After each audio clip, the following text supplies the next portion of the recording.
اور آج تو حج اور عمرے اس قدر مہنگے ہو گئے کہ ایک عام آدمی کے بس سے باہر ہوتے نظر آتے ہیں، اور گناہوں کا تو سیلاب ہمارے پاس ایسا ہے کہ ہر مہینے جائیں تو بھی کم ہے۔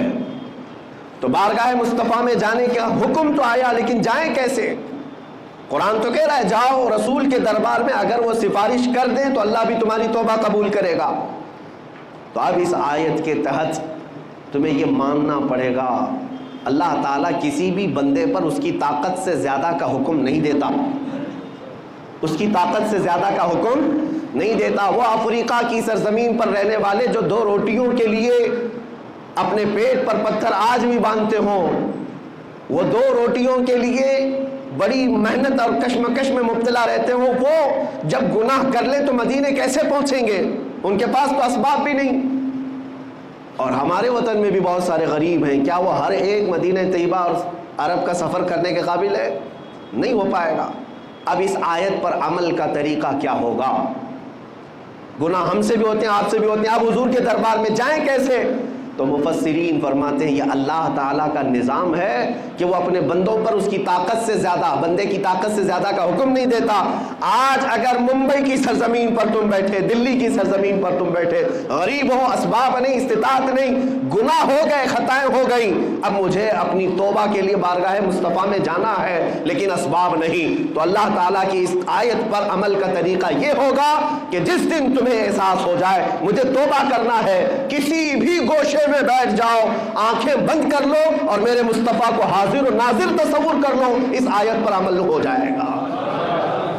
یہ اتنا تصور کر لو کہ میں رسول کے دربار میں آ گیا، اتنا بھی تمہاری حاضری کافی ہے۔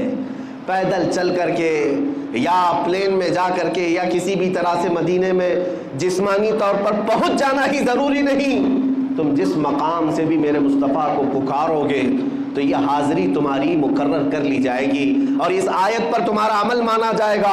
آج تم سے گناہ ہوئے، شام میں بیٹھا اور میرے آقا کا تصور کیا اور کہا یا رسول اللہ میں گنہگار ہوں، میں خطا کار ہوں، کر کے تمہارے گناہ مانگے تمہاری پناہ، تم کہو دامن میں آ، تم پہ کروڑوں درود۔ اعلیٰ حضرت بریلی شریف میں بیٹھ کر کے ہی تو یہ تمنا کر رہے تھے، گندے نکمے کمی، مہنگے ہیں کوڑی کے تین، کون ہمیں پالتا، تم پہ کروڑوں درود، بے ہنر و بے تمیز کس کو ہوئے ہیں عزیز، ایک تمہارے سوا، تم پہ کروڑوں درود۔ بارگاہ مصطفیٰ میں جب بندہ یہاں سے آرزو کرتا ہے، تمنا کرتا ہے، تو میرے مصطفیٰ کریم صلی اللہ تعالیٰ علیہ وسلم وہی مدینے سے اللہ کی بارگاہ میں اس بندے کی سفارش کرتے ہیں، مولا فلاں بن فلاں نے مجھے آج پکارا ہے، فلاں کا بیٹا گناہوں سے توبہ کرنے کے لیے بڑی دور سے مجھے پکارا ہے اور میں اس کی سفارش کر رہا ہوں، مولا تو اس کی توبہ قبول کر لے۔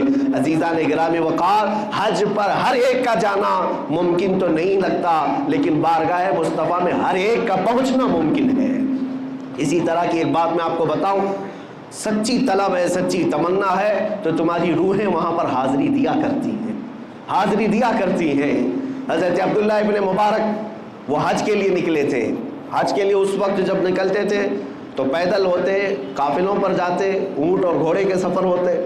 حضرت عبداللہ ابن مبارک سفر کے لیے نکلے خراسان سے، اور درمیان راستے میں ان کا قافلہ چل رہا تھا، ایک جگہ پر ان کا پڑاؤ ہوا رات کو، اور صبح صبح جب بیدار ہوئے تو آپ اٹھ کر کے دیکھتے ہیں قریب میں ایک کچرا کا پورا کوڑا دان جہاں پر لوگ کچرے لا کر پھینکتے ہیں، ایک گڑھا تھا، وہاں پر ایک چھوٹی 8 سال کی بچی بیٹھی کچرے میں کچھ ڈھونڈ رہی تھی۔ ابن مبارک فرماتے میں قریب جا کر دیکھا ایک چھوٹی سی بہت خوبصورت بچی ہے، کچرا ڈھونڈ رہی ہے۔ تھوڑی دیر کے بعد اس کو ایک مری ہوئی چڑیا نظر آئی، وہ مری ہوئی چڑیا اٹھائی، اس کے پر وغیرہ نوچ کر کے وہ چبا کر کھانے لگی، اور تھوڑا سا اس میں بچا لیا اور بھاگنے لگی۔ ابن مبارک اس کو پکڑ لیتے، کہا اے بیٹی تیرا نام کیا ہے؟ اس نے مسلمان نام بتایا، اور کہا کہ کیا تجھے معلوم نہیں ہے مردہ کھا رہی ہے تو، یہ کچرے میں سے اٹھا کر مردہ کھا رہی ہے، مری ہوئی چڑیا۔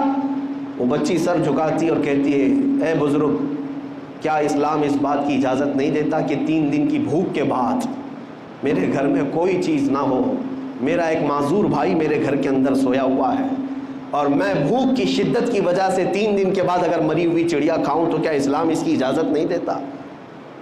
ابن مبارک کا دل سہم گیا، اس لڑکی کے ساتھ وہ اس کی جھوپڑی میں گئے، دیکھا تو معذور بھائی اس کا ایک لیٹا ہوا ہے اور ایک لڑکی ہے، کچھ بھی نہیں ہے گھر میں، کوئی چیز نہیں ہے۔ وہ مری ہوئی چڑیا کچرے کے کوڑے دان سے اٹھا کر کے کھا کر کے آئی، ان کا دل اتنا پسیج گیا۔ ابن مبارک اپنے قافلے میں آئے، جو زادے راہ وہ لے کر نکلے تھے، سامان پیسہ سب ایک گٹھری میں جمع کیا اور اس بچی کو دے دیا، کہا یہ تو لے لے، اب میں حج پر نہیں جا سکتا۔ اب سامان بھی نہیں تھا، مال بھی نہیں تھا، پیسہ بھی نہیں تھا، بیچ راستے میں اس چھوٹی سی بچی کو مالک بنا دیا اور قافلے سے واپس اپنے وطن چلے آئے، اپنے گھر آ گئے۔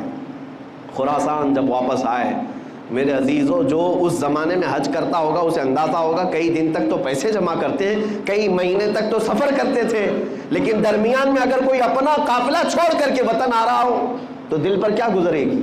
بہرحال اللہ تعالیٰ کی ایک بندی پر رحم کرتے ہوئے وہ واپس آ گئے۔ جب گھر آئے، حاجیوں کا قافلہ تو گیا، حج کیا، مدینہ طیبہ کی حاضری بھی ہوئی۔ وہ مہینوں کے بعد جب واپس آئے اپنے وطن، جو حاجی گئے تھے، گاؤں والے استقبال کے لیے کھڑے تھے، سبوں نے استقبال کیا، حاجی آئے ہوئے ہیں، حج سے آئے ہیں۔ تو ان حاجیوں کے استقبال کے بعد لوگوں نے پوچھا حج کیسا ہوا تمہارا، حج کی کچھ اپنی کاروائیاں بتاؤ، کیسا حج کیا۔ وہ جو حاجی گئے تھے وہ کہنے لگے کیا کہنا ہمارے حج کا، عرفات میں تو ہم عبداللہ ابن مبارک کے ساتھ دعا کر رہے تھے، مزدلفہ میں عبداللہ ابن مبارک نے ہماری امامت کی ہے، کنکریاں ہم نے ان کے ساتھ ماری ہے، بارگاہ مصطفیٰ صلی اللہ علیہ وسلم میں جب ہماری حاضری ہوئی عبداللہ ابن مبارک جیسا امام ہمارے ساتھ تھا، تو حاضری کا کیا کہنا۔ ہر حاجی عبداللہ ابن مبارک کا نام لے رہا ہے۔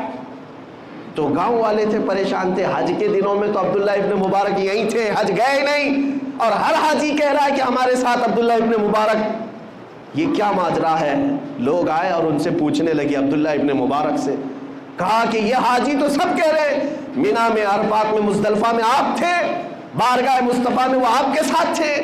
عبداللہ ابن مبارک رونے لگ گئے، آنکھوں سے آنسو آئے اور کہتے ہیں میرا رب بڑا کریم ہے، میرا رب بڑا کریم ہے، میں نے اس کی بندی پر رحم کیا کیا، میری شکل کا فرشتہ اللہ نے حج کے لیے بھیج دیا۔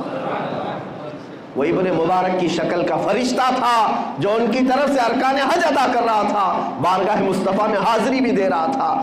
میرے عزیزو، یہی میں کہنا چاہتا ہوں، اگر دل کے اندر تمہارا احساس اسی سرزمین پر بیٹھے رہو گے لیکن حاضری مدینے میں ہوتی رہے گی، حضور اکرم صلی اللہ علیہ وسلم کے دربار میں پہنچتے رہیں گے، لیکن جو فزیکل حاضری ہے، مباشرتاً جسمانی حاضری ہے، اس کا مقام ہی کچھ اور ہے۔